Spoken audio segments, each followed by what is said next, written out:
So a guy's been ignoring his Chrysler Cordoba that he's owned since 1995, almost 30 years. Been promising my wife I've been going to go do some work on it. Today's the day. So let's get this thing moved out so we can actually get some work done.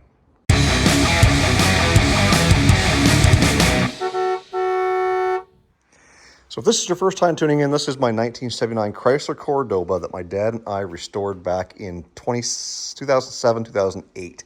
And yes, those are the original BFGs I put on way back then.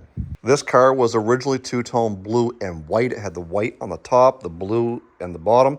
The interior is pretty much original. I have changed the seats. The door panels are in terrible shape. The power windows don't work. This one, the window's fallen off the track. It's open. That's fine. The passenger side window, although it is up now, it has no power going to the switch from either side. So we're just going to kind of overlook that. The mold, yep. We're just going to not breathe while we're in here.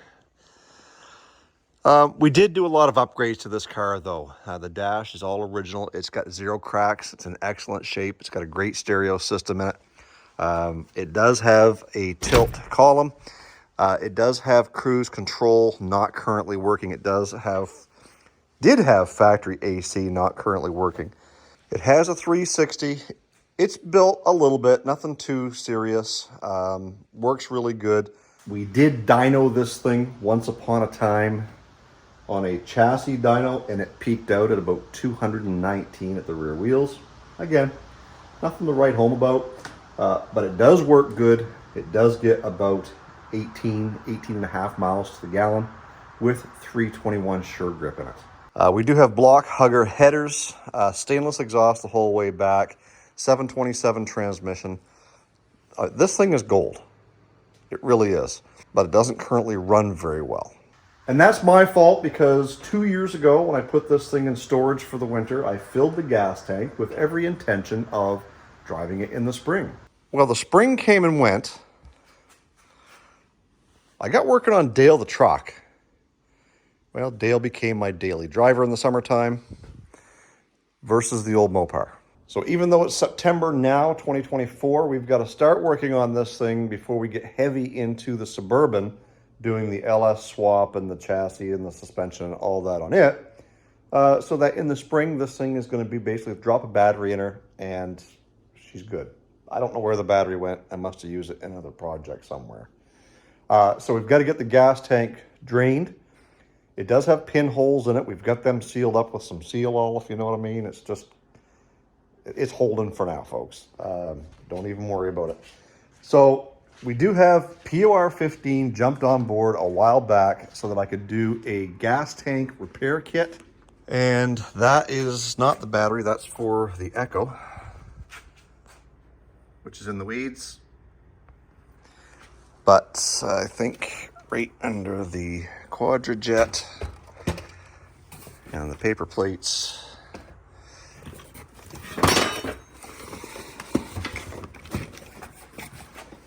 is my POR 15 fuel tank repair kits. Everything that we need. Sealers, degreasers, metal prep, all that good stuff. And we will be doing a specific video on the gas tank repair. This is not it. But thanks to POR 15 for sending me that stuff. I'm going to put a link in the description box for you guys to go check that out. So what we got to do now, get the car away from the wall, get the gas tank emptied so that we can remove the gas tank, so that we can do the repair kit, so that we can put the gas tank back in, flush out the system, and get this thing ready to run and drive again. So my memory is not that great. I cannot remember how many gallons of fuel this car holds. I'm thinking 13 to 15.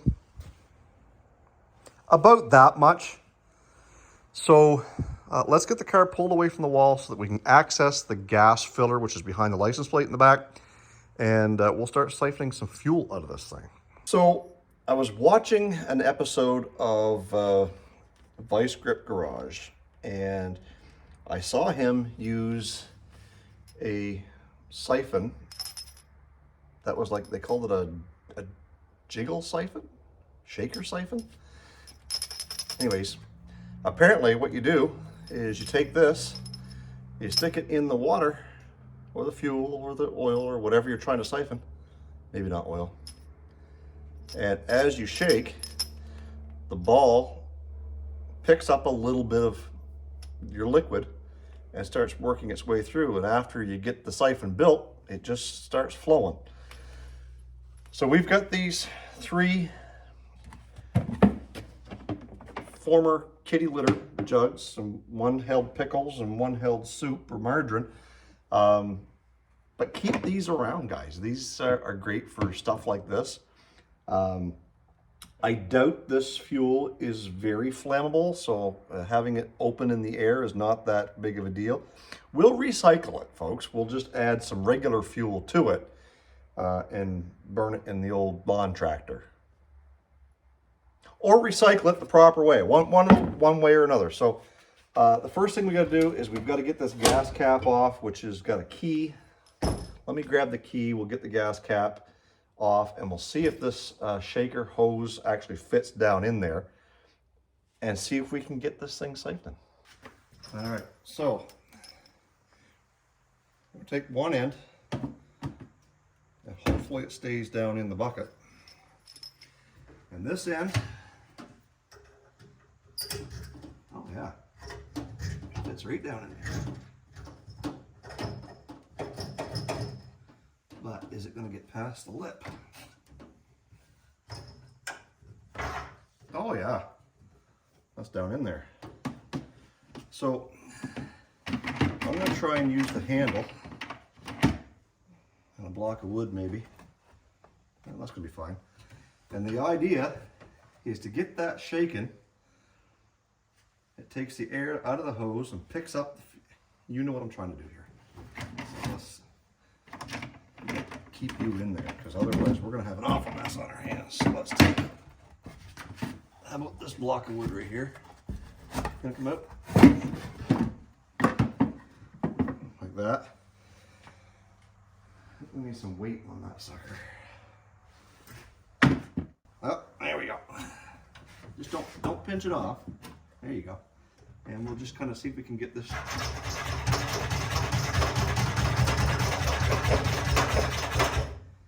Yes, no?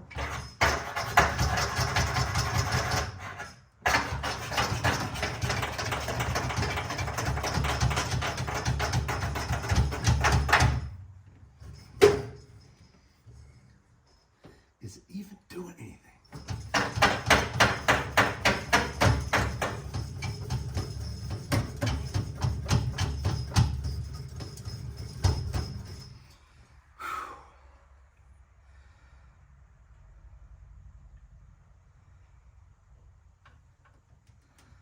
That's a workout.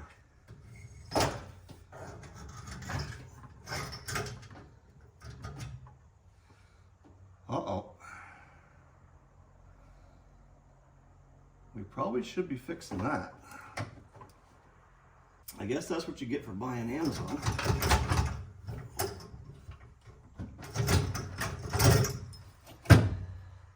This isn't going so well.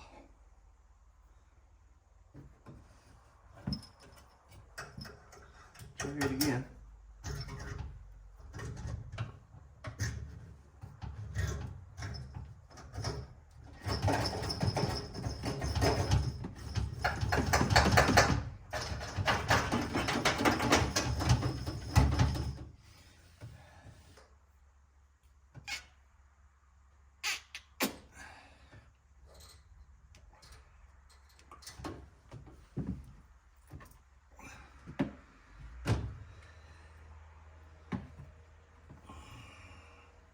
Well, it's not hard to suck it out, but that wasn't the plan.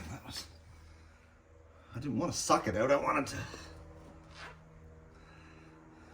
shake it. It was cool when Derek did it, it worked great.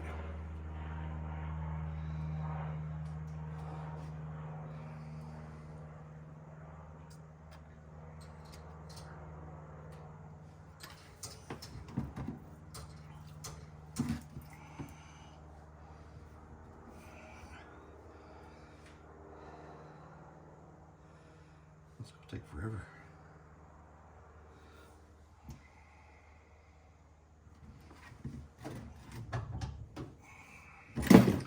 Okay. We need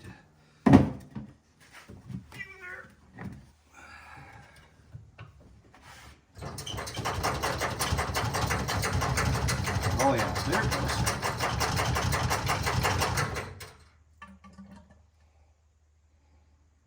But it's supposed to keep going, I think.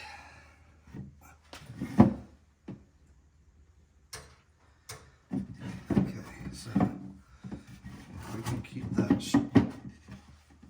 straight like so.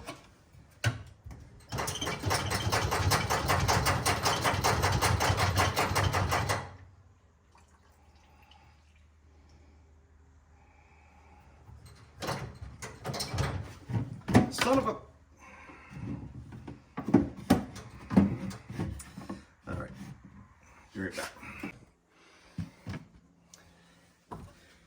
So the idea is now tuck tape. You know, the stuff they use for holding house wrap on. Sticks to anything. Usually except for what you want it to stick to. So we're gonna keep that right there. That way I don't have to keep the foot up there. And try this again.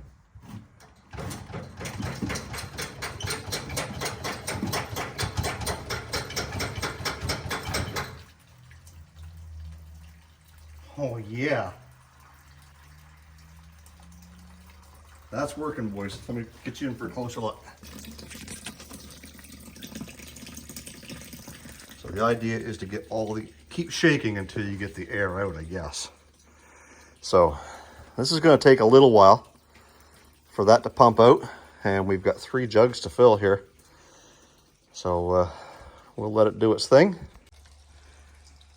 And I'll catch up with you as soon as either we're empty or something interesting happens. So that's siphoning. The job now is going to be quick change from one bucket to the other without making a mess. Still flowing. It smells a lot like Supreme.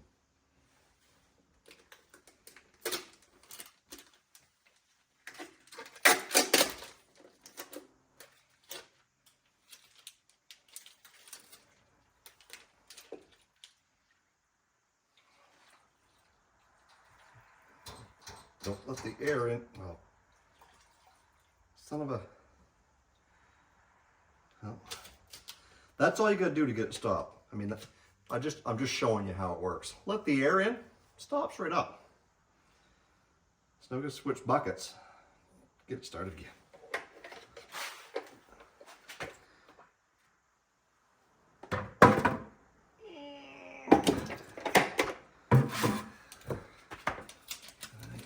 This one, tuck tape, and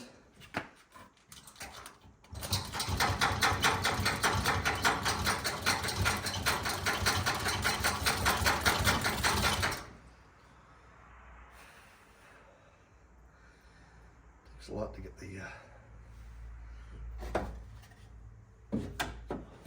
can hold that open just like that. Maybe.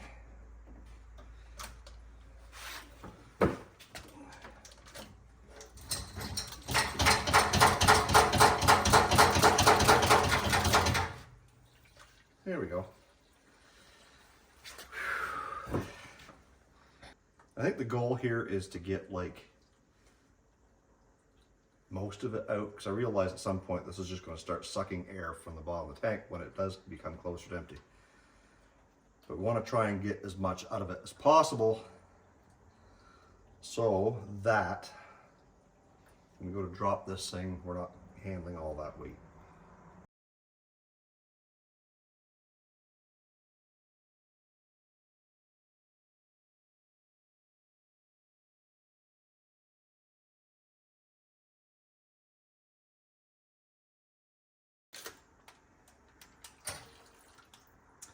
Come on, Jason, you should know what an empty gas tank sounds like. Maybe I do, maybe I don't. If you guys don't know, for some reason, everybody seems to think I'm prone to running out of gas. Well, clearly I've got lots.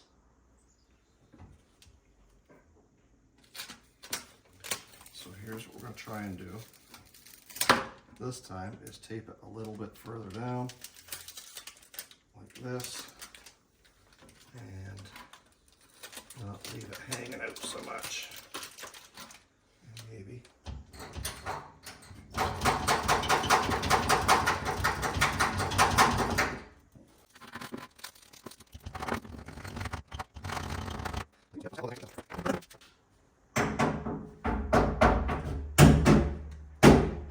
Still feels like there's lots in there.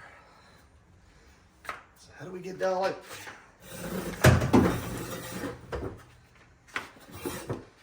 Try harder if we do.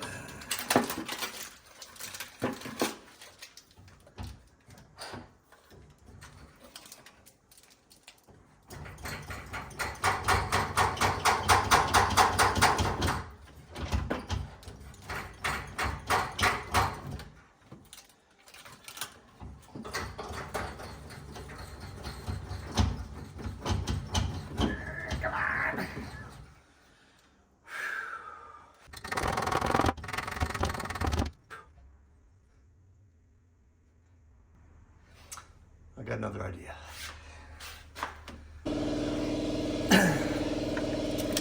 So as you can tell in the background, I got the compressor going. So what we're going to do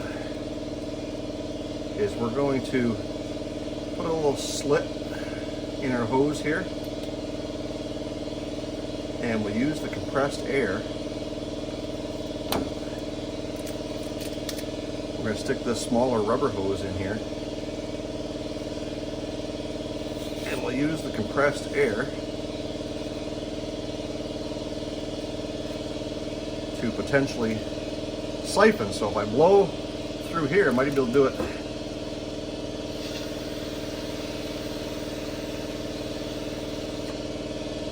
It might not pull enough, it's too big of a hose, but we're going to try it. Compressed air, blow it through this hose. Hopefully it's got enough suction to suck out the rest of the gas that's in that tank.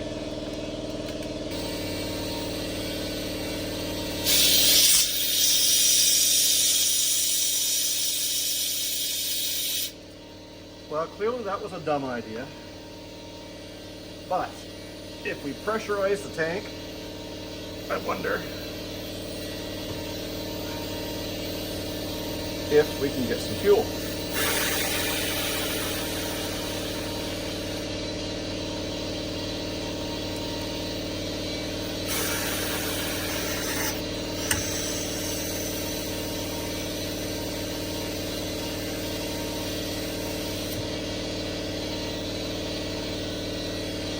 Well, there, that worked.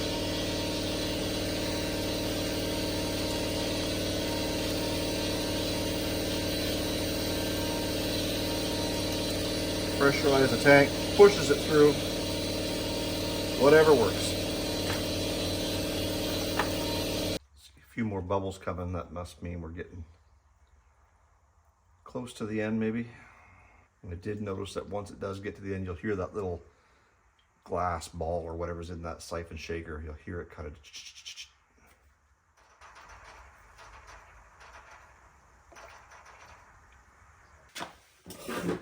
Now the question becomes, can I get that shaker out of there without losing the actual brass piece in the doggone gas tank, like I did before on the first try.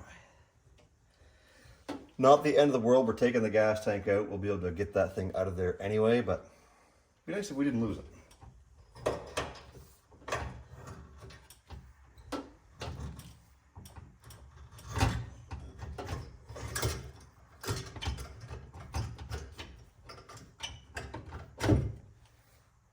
Yeah, that's what we get this for. It's just getting caught on that little flapper.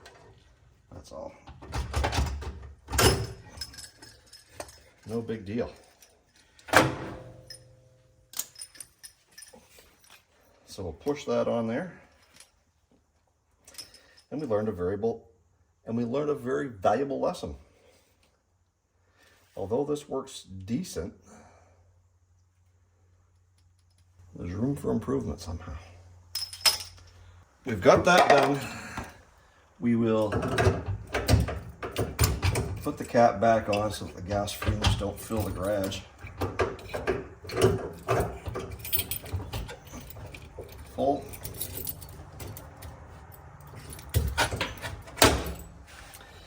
And properly dispose of this old gas. Properly.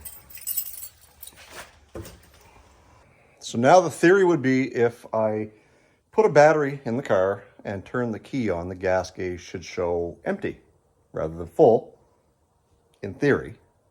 So we're going to take our new Testman Smart Multimeter, link in the description box down below to my Amazon store. You can pick one of these up real cheap. They're a great rig. Automatically detects voltage, resistance, continuity. You've got a flashlight and a non-contact voltage tester built right in the tip. Anyways, it's on auto. So if we lay that right there and check that out, it tells us we've got 12.4 volts. That should be enough at least so that we can check the gas gauge on that old car. Who'd have thought that a Toyota Echo battery would fit in a Chrysler Cordoba? Well, of course it does. It's much smaller.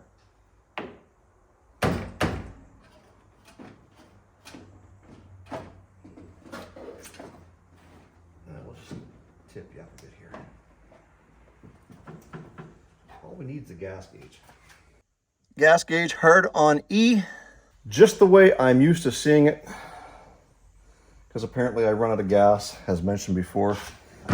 But guess what, guys? I've got a new Got Gas t-shirt available in my new store. I'm going to leave a link in the description box down below if you guys want to check out my new merchandise store. If you buy something between now and September 30th, you'll be entered into the contest to win a whole swag pack full of stuff from a lot of my sponsors. T-shirts, hats, hoodies, one of those digital multimeters. There's lots of stuff in there. Stickers, koozies. Yeah, there's a lot of stuff from Vitech, Testman, AMD. So make sure you hit that link up in the description box down below. Well, guys, I hope you had fun watching this episode of Olde Carr Guy. If you're not yet subscribed, please hit that subscribe button. Make sure you like this video. There's going to be lots more on this car as well as on the Suburban. Over here, we call Dale Jr. We've got an LS engine to put in it, which is under the tarp. We've also got some Go Fast goodies here in the box. So stay tuned for an upcoming video on how to properly clean and prep a gas tank to be resealed and used over again. You cannot find gas tanks for these, or at least I don't know what the cross-reference is to new ones that will fit, but let alone for a 79 Chrysler Cordoba, there is no listings. So this is what we're gonna do. I'm not afraid of it. I know there's guys that swear by these kits and how to repair these things. We're gonna try it for the first time, and you guys are gonna come along with me. Stay focused on the windshield, not the rearview mirror. I love you guys, God bless. Let's do it again in the next video. And in case you're wondering, the lawnmower got about a gallon. Dale Jr. got about 4 or 5 gallons. My wife's Crown Vic got 4 or 5 gallons, and the rest went into Junior's manual swap Crown Vic.